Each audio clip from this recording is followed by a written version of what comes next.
You're clearly very serious about wanting to take your RBT exam. I hope that this is helpful. I hope that you're able to take some of the tips here and crush it and go pass your RBT.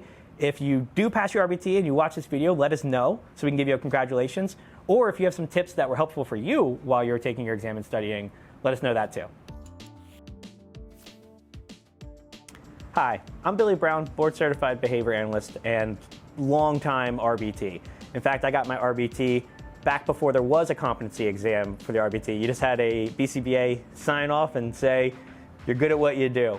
So I'm probably not the best person to talk about the process because I didn't go through it, but I've certainly trained a lot of people and got a lot of RBTs certified.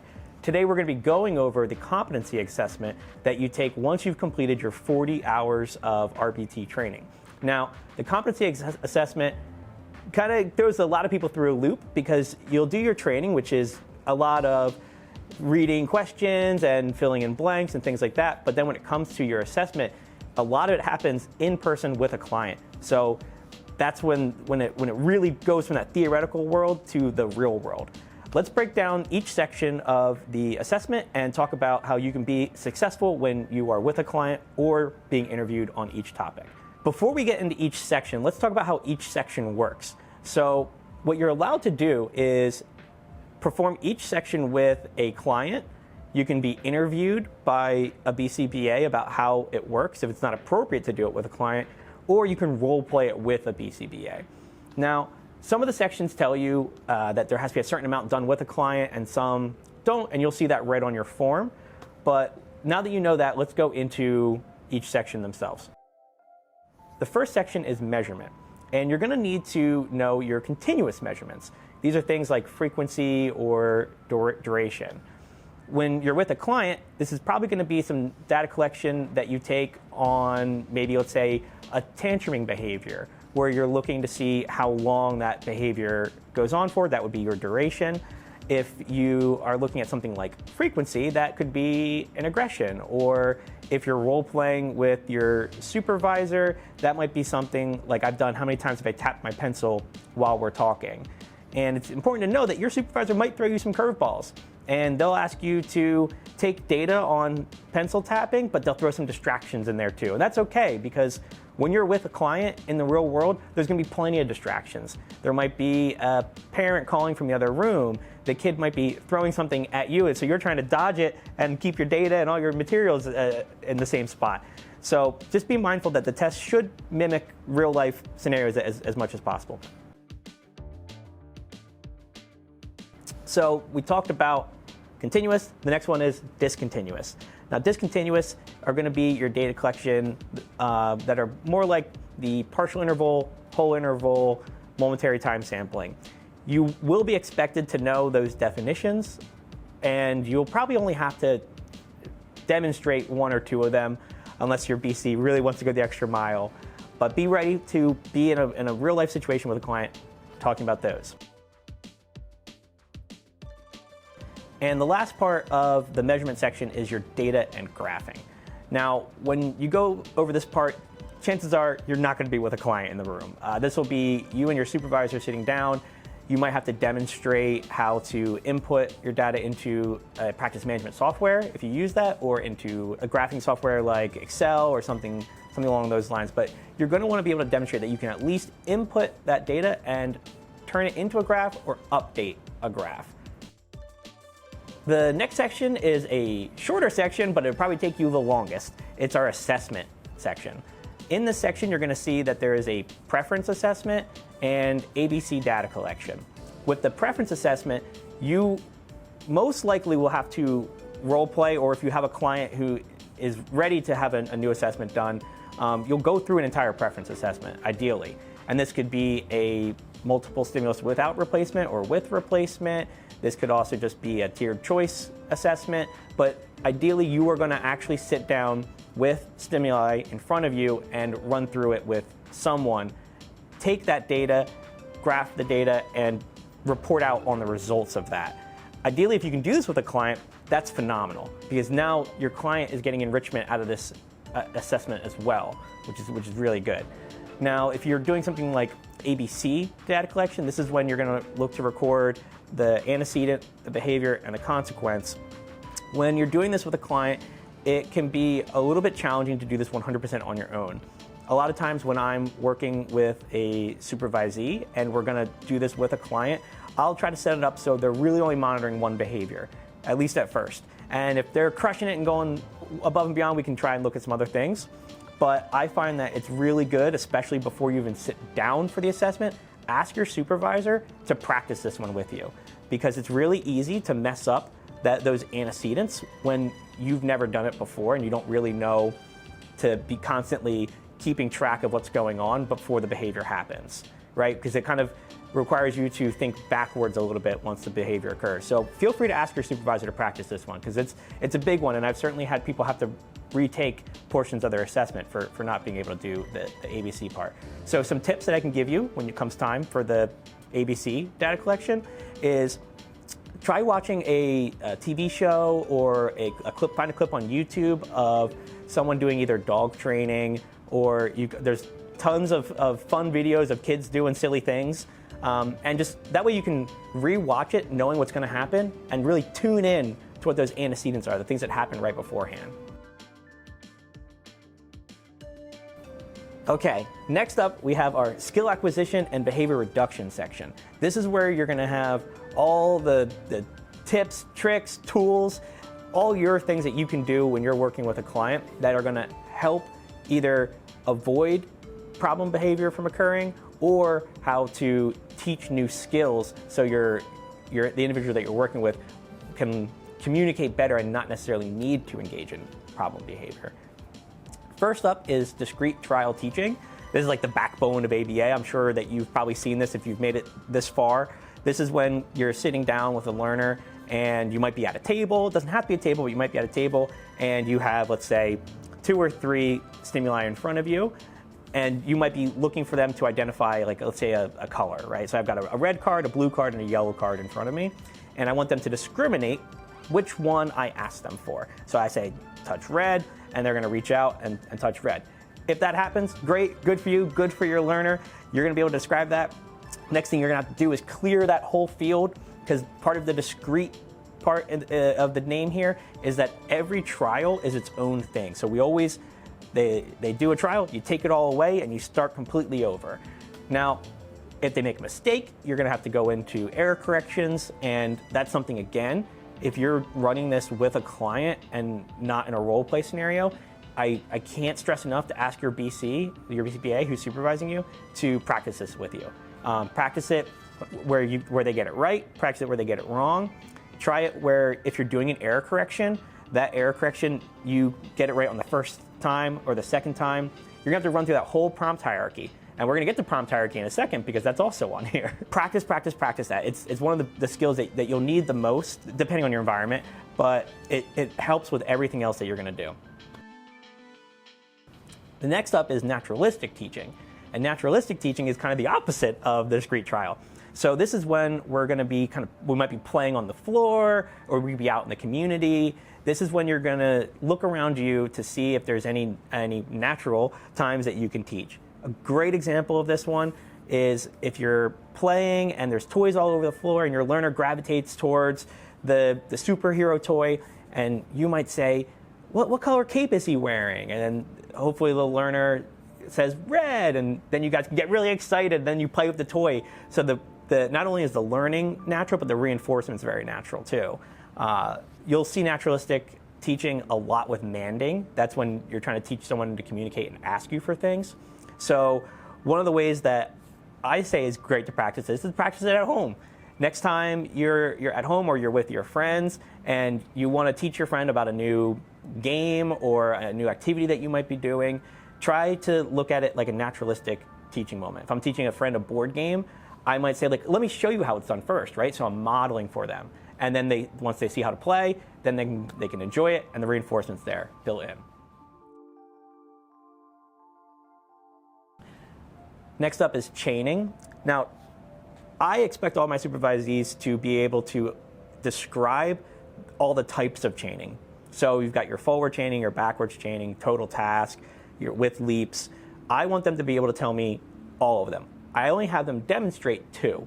So your supervisor might be different, but ideally with a client, you're going to want to see that they are able to run a backwards chain. Now, you should know what a backwards chain is from your 40 hours of competency, but doing it can be a little challenging. So again, my little practice tip for you is take an activity that you either want to learn or you already know how to, write out a backwards chain for it, write out a forward chain for it, and practice teaching yourself using your own little sample there.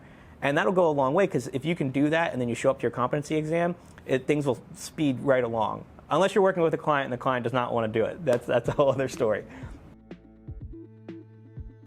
Next up is shaping.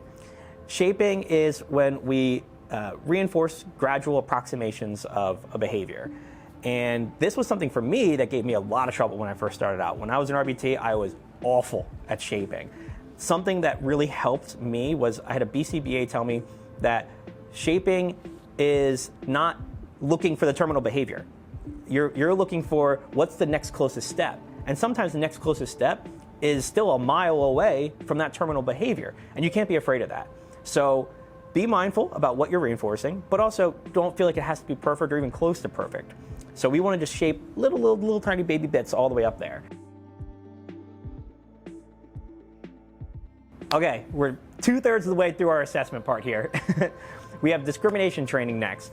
Discrimination training is a lot like what I talked about in the discrete trials example, where you can tell the difference between 2 things.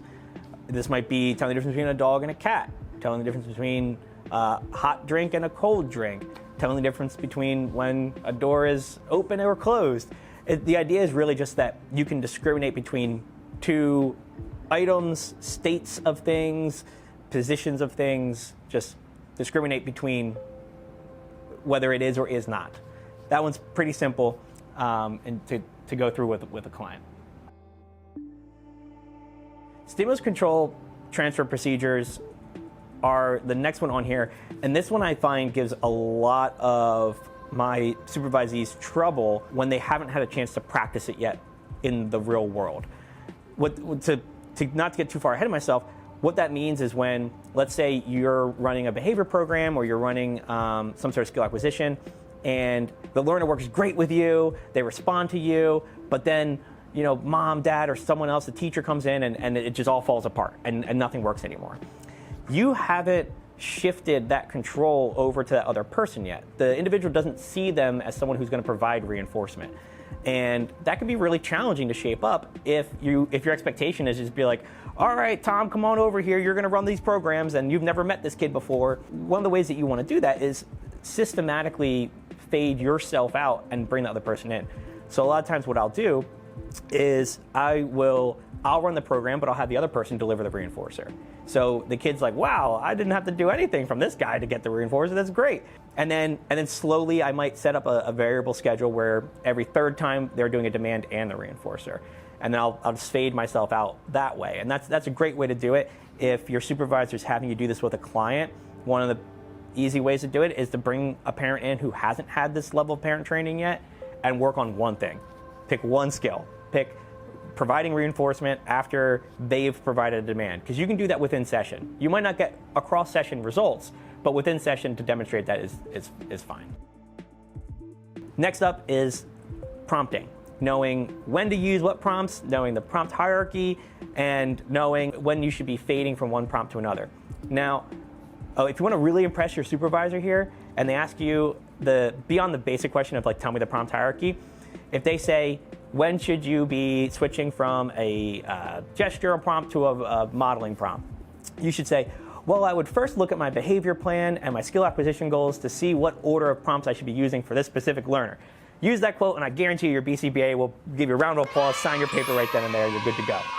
Prompting is one of those things that we get so ingrained in us of the prompting hierarchy that sometimes we forget things like prompt assessments, right? So this is your chance to show off. Talk about, was a prompt assessment done? Do we notice this learner work better for certain prompt styles? Their skill acquisition goals increase when we skip a certain prompting stage, right? So I'm sure we've all met learners who do not like to be touched. If you start with full physical with those learners, you're gonna have a real bad time. So show off that level of knowledge, memorize your prompt hierarchy. That's kind of like not the scope of this video, so we're not going to go into it, but memorize that, and then come ready to say, like, I know all these other cool things about prompting that we just talked about. If you work in ABA and you haven't seen a token system, I'm jealous. They're all over the place. You've probably seen these things a million times. We use token systems as like just out in the world with your money, but when you're testing on this, what's going to be really important is that you understand the schedule of reinforcement that's tied to the token economy, and you understand the speed with which you should be delivering tokens. Once you can demonstrate both of those things and show that your learner can get to whatever the terminal goal is, then you should be fine with the token economies. Next up is your crisis and emergency. This is going to really depend on what setting you work in, what kind of learner you're working with, and really what the care team has deemed appropriate. So what I would recommend before you take your exam, look over the behavior plan. If it's not in your behavior plan, talk to your BC, and just not necessarily memorize it, but look at the things that should be part of a crisis and emergency plan, right? So like, are we using restraints? If we are using restraints, what triggers a restraint? Right? Because if a kid curses at me, I'm certainly not going to restrain them. But if a kid grabs a dangerous weapon like scissors and they're going towards another student, that might require a restraint. Then there are some kids that the use of medical restraints. There are times that you just have to call 911, right? If the caregiver is smaller or incapable of providing certain levels of de-escalation, then part of that plan for them might be to call the police or something along those lines. And if that is part of that plan, there should be something in that plan about communication to the police, right? Because we always want to make sure if we're calling law enforcement, we want to say there is an individual who has X, Y, and Z diagnosis. When you arrive, be mindful of that. That helps everybody stay safe. So for the last part of the skill acquisition behavior intervention part, you're going to be tested on one of 3 separate topics. There's antecedent interventions, differential reinforcement, or extinction. Now, maybe I'm a jerk, but I test on one of these, but make sure that my RBTs know all 3. So come day of ready to talk about all 3, but ask ahead of time. Ask which one you're going to be tested on, which one are you going to do with a client, or which one are you going to role play. We're going to talk about differential reinforcement. This is at the backbone of a lot of behavior plans, and there's a million different kinds of differential reinforcement, not literally, but it can be hard to memorize all of them and very easy to mix some of them up. So again, what I would do is talk to your supervisor and see how you're going to be running this one. Are you running it with a client? If so, perfect, because you know exactly what you're going to be doing with them. Just look at the behavior plan. If it says differential reinforcement of alternative behaviors, make sure you're a pro at running whatever that alternative behavior is. If it's a DRL, low behaviors, make sure that you understand what behavior you're supposed to be looking for and reinforcing. But you'll certainly be quizzed, right? So don't expect to just have to know the one. Make sure that you have a good understanding of all the other types of differential reinforcement. And what I really recommend, again, if you want to just blow your BCBA out of the water, come ready to give examples of when you might use those other types of differential reinforcement, right? So if we say, when do you use a DRO? And you might say, like, well, we're looking mostly to see that the learner's just not engaging in this aggression. We don't care if they're coming up to us and asking to take a break. We don't care if they just walk out of the room. We don't care what they do, just as long as they're not aggressing. And just come ready with those kind of examples, and you'll get that check on that box very quickly. In addition to that, you might also be tested on your antecedent interventions, and these are the things that we can do before a behavior occurs to avoid that behavior occurring. I always think of these as like, what can I change in my environment to help avoid a behavior from happening? So the first one is antecedent interventions. These are your things you're going to do before the behavior occurs. Like, what can you change in the environment? What can you introduce to the learner to set them up for success as best as possible? And a great example of an antecedent intervention when you might be working with a client who darts is to make sure that the door is closed, or make sure that their seat might be like further away from the door. These are things that the behavior doesn't have to happen for me to do them, but if I do them, I have a better chance of keeping the learner successful and safe. Now, the last one is extinction. Extinction is when we withhold reinforcement. People confuse extinction for a lot of things a lot of times. So all you really need to remember here is that whatever target behavior you're looking at is not receiving any reinforcement at all. That's it. End of story. Don't try to over-explain it. Don't go any further. That's it. A lot of times people will accidentally combine extinction procedures with alternative behaviors. So it's like, well, I'm not providing reinforcement for this, but I am providing reinforcement for that. That's great. That's a good thing. You should be doing that, but that's not describing extinction. So just stick to what you're asked on that one. It's easy to drop the ball there. Okay, we're on to our last section. This is typically the fastest part of your exam. This is like where you can take a deep breath. This is like the professionalism section. So you're going to talk about things like maintaining client integrity, taking good session notes, the supervision requirements that once you're in RBT you're expected to maintain, and professional boundaries, right? So maintaining client dignity, this is super important. If this is the first time you're talking about this with your supervisor, you should really sit down and force them to go through it with you. If your learner has, let's say they wear a diaper and they have an accident, you're not going to just sit there and make them sit in a soiled diaper for hours on end.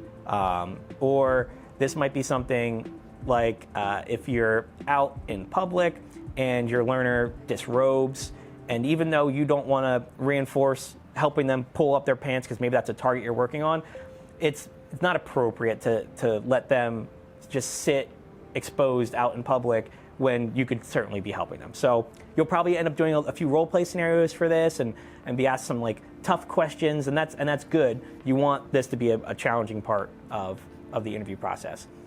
Next is your session notes. Session notes should be objective, they should be brief, succinct, and include data.